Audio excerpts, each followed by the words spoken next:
Hello, hello. I'm a Make Systems Michele, and this is episode number 53. We're talking about healthy boundaries today.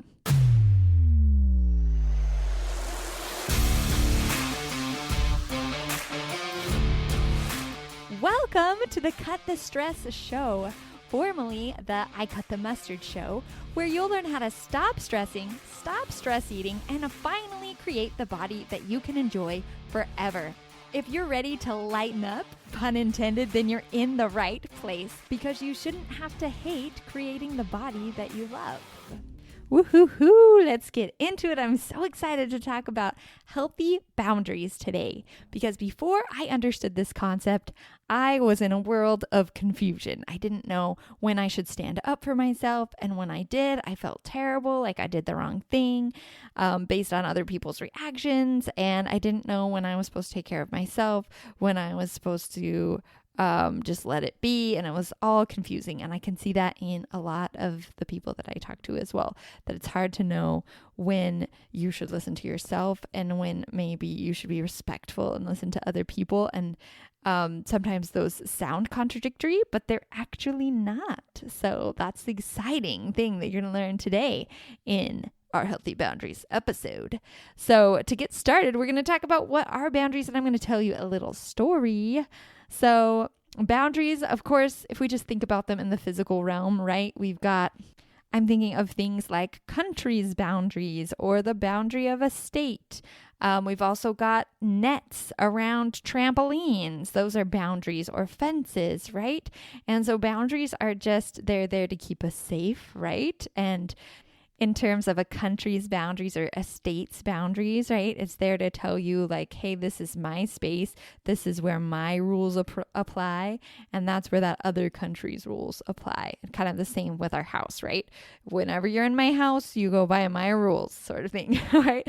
So those are the boundaries. And the best way I could think to talk about boundaries and how to set boundaries is to use the example of this show that I saw on Amazon Prime. It's called It's Me or the Dog. So if you've seen this show, it's kind of like that she's like this dog nanny that comes in to these houses where they have unruly dogs, and she whips them into shape and shows them how to take care of their dogs. But it's all about setting boundaries and following through with the dogs. She's very kind to them, and but very firm at the same time. So I love that idea of being kind but firm. So in this one particular episode we were watching, there's this crazy dog, and whenever anyone comes to the door, he of course runs to the door, barks, scratches everything, and whenever the person comes in the door, he's jumping all over them. They can barely even get to the couch. When they sit on the couch, he's in their face all the time, and he just won't do anything that he's told to do. So let's think about this in terms of our own emotional boundaries that we might set for ourselves or other people, right? Maybe it's not a dog, or maybe it's another person who is figuratively, emotionally coming into your space and violating your space. Maybe they're stomping all over you. Maybe they're yelling at you. Maybe they're making you feel uncomfortable. Maybe you just like to have a little bit more personal space and they're coming into it. Or maybe with the coronavirus, right? You like to have that 6 feet, or you like for people to wear a mask when they come into your house, or whatever. We've got certain things that we like to have happen in order to keep us safe, right? And to respect ourselves. So those are the sort of boundaries that we have. They're things that we do to respect ourselves and to keep us safe and to maybe keep order in our house or in our lives or in our own emotional state, right? So they're not bad at all. They're not one size fits all either. Everybody has different boundaries. They have different rules or things that they like about themselves or personal space, right? And we can see that if you go to different countries, like some countries kiss your cheek, other countries that would be weird. Other countries we don't touch, we just bow, or, there's just different customs. Everybody's totally different. So there's no one right solution to like what your boundary is or isn't, but it's just your personal preference, honestly, whatever makes you feel safe or makes you feel comfortable. So a boundary violation then would be, of course, whenever they come in to your space and they're making you feel uncomfortable. So no matter what your rules or your thoughts are, whatever your boundaries are, a violation is when someone steps into those boundaries. So for example, with your house, maybe, you want people to knock on the door before they come in. And if they come right in without knocking on the door, that would maybe be violating a boundary for you.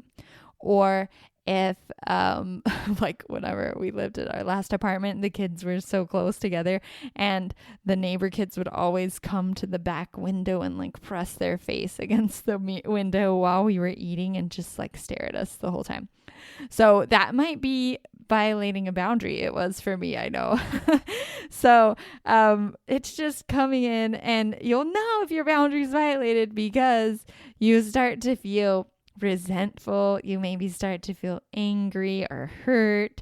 You start to feel really uncomfortable. And that's whenever you know maybe there's a boundary violation going on. In the case of this dog, we were definitely having boundary violations because he's jumping all over people, and they have the right to come in and sit down peacefully and not be jumped on, right? They don't feel safe. They're feeling uncomfortable. So now that we've got boundaries, right? There are personal definition of what keeps us safe or what helps us feel comfortable and protected, right? And boundary violations are just you crossing over into somebody else's personal space and rules, right? Their personal boundaries, or them coming and crossing over into your personal space, right? And like I said, in the past, I have ignored these and I've pushed them aside. I've been uncertain about when I should put my foot down and when I should just let things go.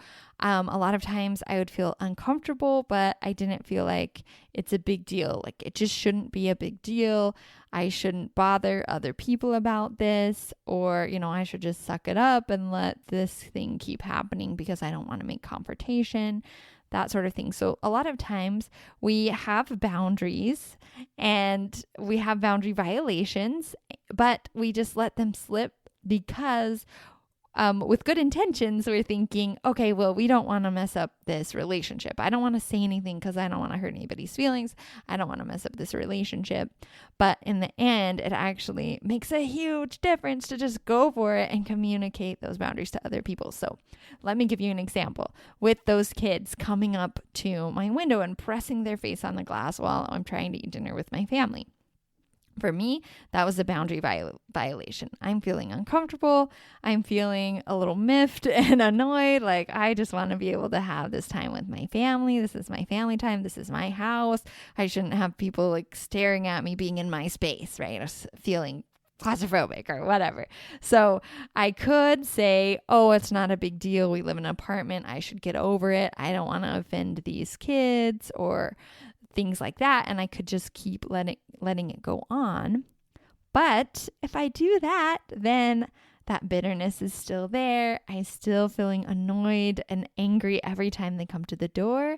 And eventually I might like blow up in their face and start yelling at them, right? So if we have boundaries, but we ignore them, then there's a potential that we're going to feel disconnected. We're going to be angry. And the thing that we're trying to avoid, like offending those other people or ruining that relationship, is going to come to pass anyway, because you've got a lot of that pent up resistance, right? That's where stress comes from, when you're holding all of that resentment in, when you want to say something, but you're denying yourself the opportunity to say that or do that thing, right? Because you're just like shoving it back down. That's where our problems come from.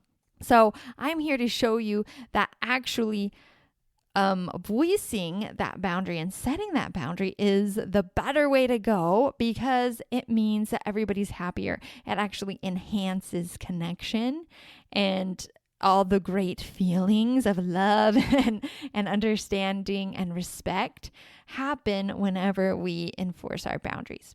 But the catch here is that we've got to enforce them in the right way. So now I want to go in and talk about the system that you can use to enforce your boundaries in a respectful way so that you've got your back, but you're respecting other people. And I'm not guaranteeing that they're going to like hug you and love you for setting that boundary, but ultimately your connection with yourself and with others will increase overall. So here is how you set a boundary properly. Okay. So first of all, you've got to identify that there's been a boundary violation. And like I said, it is making you feel uncomfortable or unsafe in some way. Someone's doing something that's making you feel uncomfortable or unsafe. You are starting to feel angry, bitter, resentful. That's when you know there's a boundary violation. So first, identifying, hey, I think this might be a boundary violation. Then you want to go inside first and clear up your thinking about that violation and take responsibility for your own thoughts and feelings. So for example, those kids coming up to the window, pressing on the glass, looking in, I can be angry. I'm feeling angry and resentful. So I'm thinking, hey, there might be a boundary violation. So I could blame them. I could get mad at them, all right, and say, man, they are in my space. I'm angry at them. They are making me angry. But if you've been with me for very long, you'll know that your emotions don't come from other people, right? They come from your thoughts about what they're doing. So my thought about what they're doing is that they're interrupting my personal time with my family and I should have some peace and quiet. I shouldn't have to have them right there, right? So just knowing that I'm the one causing those feelings and taking responsibility for that, that's key, because then I don't have to get mad at them. I don't have to make them do anything in order for me to feel better. Now, here's where we can get a little bit tripped up, because I say it over and over again that it's basically your emotions are your fault. You're in control of them. You can change them at any time. I say that a lot and I mean it, but that doesn't mean that you don't go out and do stuff, right? It doesn't mean that you don't act to change your situation. So I'm not saying just because you're sitting there and you're seeing those kids press their face against the window and you're feeling angry, I'm not saying that anger isn't justified, quote unquote, that I'm not saying that you shouldn't feel that way. Maybe you want to feel that way, right? So the point here is to just check in. Hey, I'm feeling angry. I'm feeling resentful, but maybe that's a good reaction, right? Maybe that's that's telling me something that this is a boundary violation. Maybe I don't want to feel good about them doing that thing. A better example would be like if someone came and punched you in the face, or someone came to your house and started yelling at you, right? You don't want to just do some thought work and say, okay, he's yelling at me. I'm causing my own emotions, but I better just hurry and change those emotions so that I don't feel stressed, or so I don't feel afraid anymore or unsafe, right? That's not the point. The point isn't to feel better. The point is to just feel. You feel and you recognize and you own your emotions, right? So I own my emotions. If they're coming and pressing against the door, I own my emotions. I'm feeling angry. I'm feeling resentment here. And that's coming from me. Great. I still want to feel this way when they're doing that. Right? If someone comes and yells at me, I'm feeling threatened. I'm feeling afraid. And I want to feel afraid in those situations. I don't want to feel good whenever someone comes and yells at me. I don't want to be like happy rainbows. I want to protect myself, right? So that's fine. I want to keep those emotions, which is great, but clearing it up and letting myself know that it's not their fault. Okay, so the third step is to decide that you need a boundary and to create it. All right. So whenever we create boundaries, we decide what we're going to do about it, not what they're going to do about it. Does that make sense? So we're going to set a boundary of how we are going to respond. And then we're going to notify that person of our boundary. and follow through on it. So those are the 5 steps. I'm going to go through an example with you. But first, identify that boundary violation happened because you're feeling angry or resentful or upset. Number 2, you just want to clear up your thoughts, knowing that you're the one that's causing those feelings, and decide if you want to keep them, right? And then 3rd is to decide that you need a boundary. Decide you need a boundary and decide what you'll do in response. So let me take you through a couple of examples so that you get it. All right. So in the case of, we're going to continue with the kids pressing their nose against my window. In that case, I don't want to be comfortable with them hanging out at my window. I want to have my privacy, I've decided. And so I am going to set my boundary. I'm decided that whenever they do that, if they continue to do that, I am just going to close the blinds and not answer the door if they knock, right? So that's what I am going to do in response to their action. So I've decided what I'm going to do. So then I'm going to go notify them, right? I'm going to go talk to them. And now that I know that I'm the one causing my own angry, hey, I'm just feeling violated. That's why I'm feeling this way. Then I can go to them calmly and not upset. I'm not going to yell at them and be like, you're the ones who are driving. You're ruining my dinner. I'm just going to go and I'm going to say, hey, I would like to eat my dinner without you being on the glass. So if you come to the window while we're eating dinner and knock on the window, I'm going to ask you to leave. And if you don't leave, I'm going to close my blinds and I'm not going to answer the door. Right? So I think that's totally fine, right? This is the boundary that I set. You are coming. This is what I'm going to do. I'm going to ask you to leave. If you don't leave, I'm going to shut the blinds. I'm not going to answer. So this part is really, really important. It's important that you define what you're going to do and not what they're going to do. If that makes sense. So making a boundary is about honoring yourself and your needs. It's about listening to your own truths. For me, that was violating my privacy. I felt uncomfortable and I didn't want to try to make myself feel comfortable in that situation. And that's how I wanted to feel. So it's about increasing communication and connection with the other people. I want to continue my relationship with those children. I want to respect them. I want to communicate my needs with them. So I'm going to be brave and I'm going to tell them what my boundary is, right? So creating boundaries is about honoring yourself. It's about increasing that communication and protection. And it's also about protecting yourself and following through on the things that you will say that you'll do, right? So that's what boundaries really are. And let me tell you what they're not before we move on. So they're not trying to control or manipulate other people. Like, hey, it's not me going to the door and saying, if you don't get away from me, my kids aren't going to play with you again, right? It's not threats. It's not violating their boundary. Like, hey, if you don't leave, I'm going to punch you in the face, right? That sounds like kid stuff. But, you're not threatening them. You're not punching them and you're not telling them that you're going to punch them in the face or be mean to them, right? Like that's a threat. We can see the difference between, hey, this is what I'm going to do. I'm going to take steps to protect myself versus this is what I'm going to do to you if you don't do what I want you to do. That's manipulation. So just make sure whenever you're setting your own boundaries that that's what's happening, that you're choosing something that feels like love and protection for yourself and love and protection and connection to the other person and not anger, getting and lashing out at the other person.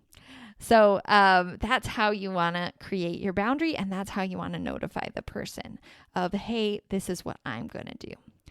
And then the last step, of course, is to just follow through. So I'm going to go back to my example with the dogs, right? So this dog trainer, she comes in and she sets a boundary. That dog keeps jumping on people when they come in the door. So she teaches the dog, hey, I'm going to ask you to sit down whenever people come to the door. And if you get up, whenever I open the door, I'm going to shut the door and I won't let them in until you stay seated, right? And the key to that was that she kept following through. Every time he stood up after he sat down, she would shut the door until, 20 minutes the first time, right? As long as it takes. But she did it every time. And after consistency, then he learned, hey, I've got to sit down or no one's going to come in that door. She's not going to open the door, right? But do you see how much that is respecting? It's respecting the dog. It's saying, hey, this is what we need you to do, or this is the consequence. It's respecting the dog. It's respecting you. It's respecting the other person. So everyone is feeling great about this boundary. And at the end of the episode, of course, they trained the dog in other ways. And now the dog sits when people come in, and the people can sit down and they can sit next to them on the floor, next to the couch, and pet their head. Or the people can pet his head. I'm having trouble. They can pet the dog. They can have a normal conversation. They can sit. They feel safe, and connection for everyone is increased, right? People who come to the house are going to enjoy the dog more. They're going to enjoy the conversation with the friends more. They're going to feel secure in themselves as well. So let me just go through a few more quick examples so that you can kind of get the hang of it. One of my friends who I was talking to, she went over to help out a friend or family that was moving, and they said what time they were going to be there, but then she wasn't there at that time, right? So that's a time when you feel a little bit of bitterness rise, or maybe anger that they didn't follow through on their side of the agreement, right? So that's a boundary violation. Your boundary is that you like for people to respect your time, right? You're busy and you want other people to respect your time and notify you ahead of time. So maybe her boundary could be, hey, I like to show up on time. I like it when my friends show up on time as well. If you are going to be late, will you notify me? And if it keeps happening again, maybe you tell them, hey, if you don't notify me next time, then I'm not going to show up next time. Or maybe you make a boundary and say, hey, I'm going to text you before our appointment. If you don't respond, I'm going to assume that you're not coming. So I'm not going to come, right? Or, there's various whatever ways you want to do it, but something that you can control, right? I want to respect my time and I want to respect you. And maybe you've got things to do. Maybe other things are more important. That's fine.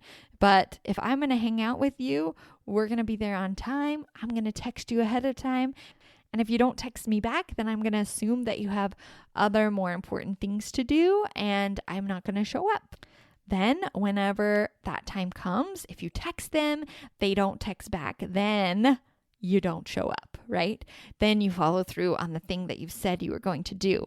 And I think for a lot of times whenever we put up these boundaries or these barriers, people aren't used to them being there. So they are very likely going to violate them the first or second or even the third time after you've told them. And it's not because they're trying to be mean and maybe it is, maybe, they're just used to doing something else, or then maybe they don't think it's such a big deal. Maybe they don't think you're serious about it. Whatever the reason is, they might just try to do that same thing again. So as you sit there and follow through, then they'll understand, oh, they're serious about it, and they'll quickly learn. Just like the dog, just like your kids quickly learn. If we follow through on the things that we say that we'll do, then other people will understand as well. And my last example is a recent experience I had with the company that I hired to come cut a couple of our trees down. These are just invasive trees that are softwood and they fall over in storms easily. They're always falling down. And I said, hey, we've got a little extra money. Let's just get them cut down and then I can use the wood chips. I was really excited about the wood chips because my kids have a play area I wanted to use the wood chips in. I wanted to put some in my garden. I wanted to use that as mulch for various places around my house. So I'm like, let's just cut them down. We'll use those wood chips. We'll put them everywhere. It'll be like 2-for-1 deal. And I'll have to buy a bunch of wood chips. So I went around trying to find different companies and I found this one that specifically said, oh, we deliver mulch for free, And so whenever he came over to look at the trees, I said, okay, yeah, we want these cut down. Can I keep the mulch? And he said, of course, that's no problem. So whenever he came over, it was a little bit late. It was at the end of the day, one day, and it was also raining. It was kind of this crazy time. So he came over and then they cut the trees down. They did a great job. And I said, okay, so can we have the mulch? And he's like, oh, actually, no, I can't give it to you today because I've got these other boards on the bottom. And if I have to dump it all, and if I dump it, then you're going to have all this stuff that you don't want.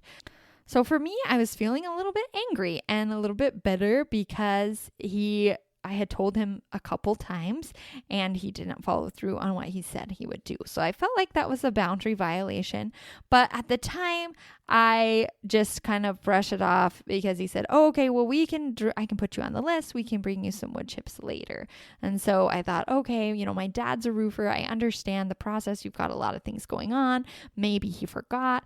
Maybe, it's at the end of the day. It's raining. They've been working hard. I don't want to make them shovel a bunch out or come back or whatever, all those things. So I was trying to convince myself that was fine. That's not how I wanted to feel. I would be fine with it, right?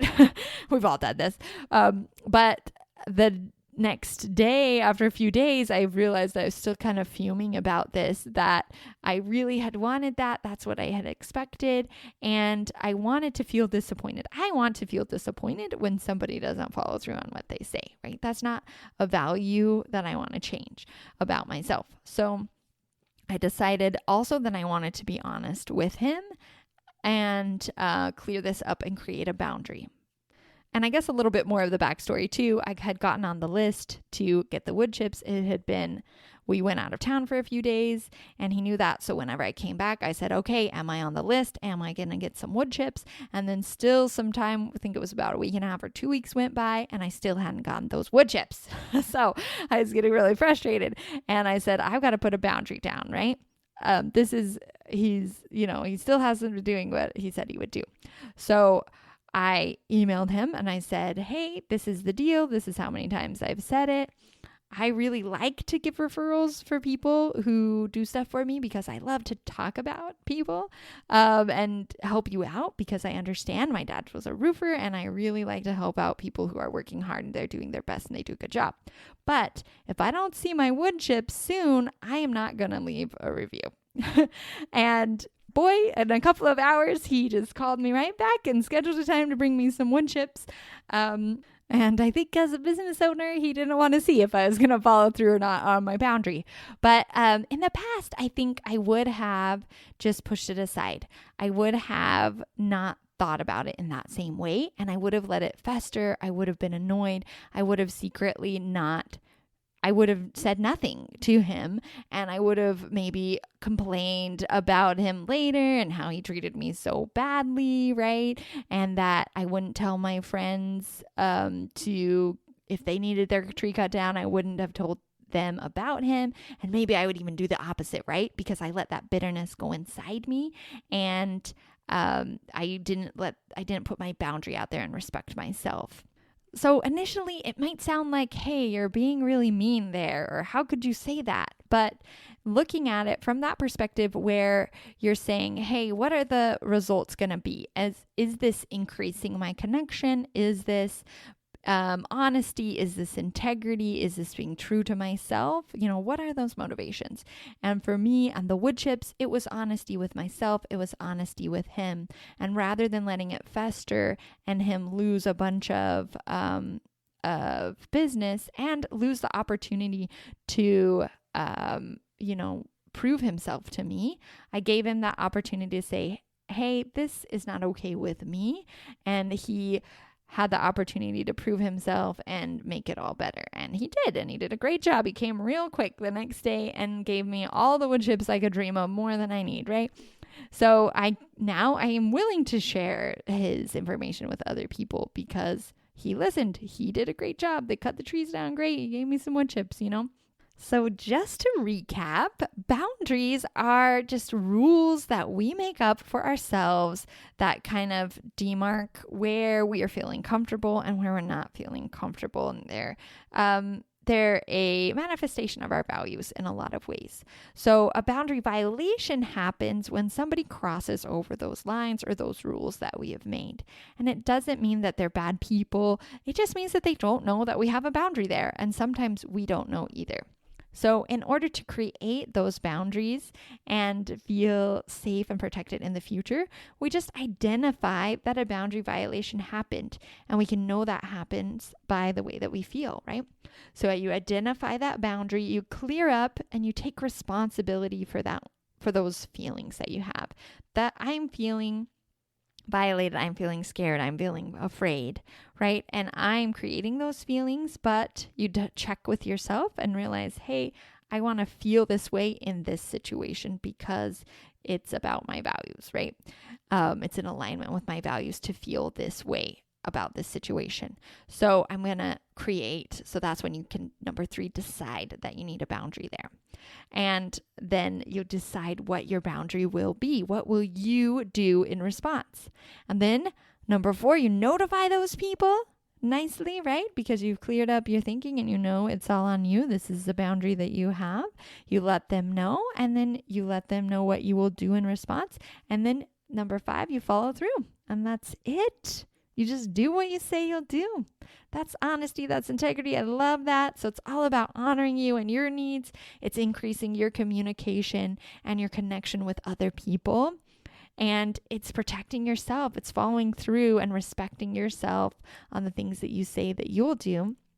It's not trying to control or manipulate other people. It's not threatening them. It's not violating their boundaries in order to make you feel better. It's just about you protecting you and you listening to you. And this is huge because so many of us ignore ourselves. We say, oh, it's not a big deal. So instead of offending them, we're really offending ourselves. We're ignoring ourselves and we're pushing ourselves down. And we are just as important as those other people. So let's just respect you, respect them, and go out there and have a fun time. As always, if you love this podcast, give me a little shout out, a review if you've got time, or share this episode with someone that you love. We'll talk to you next week. Bye-bye.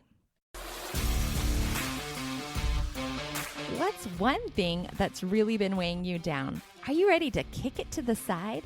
Then join me for a Stress Less call today, where you'll learn the number 1 mindset tool that I use to stop stressing and find relief right now. Go to icutthemustard.com/stressless to sign up for that call today.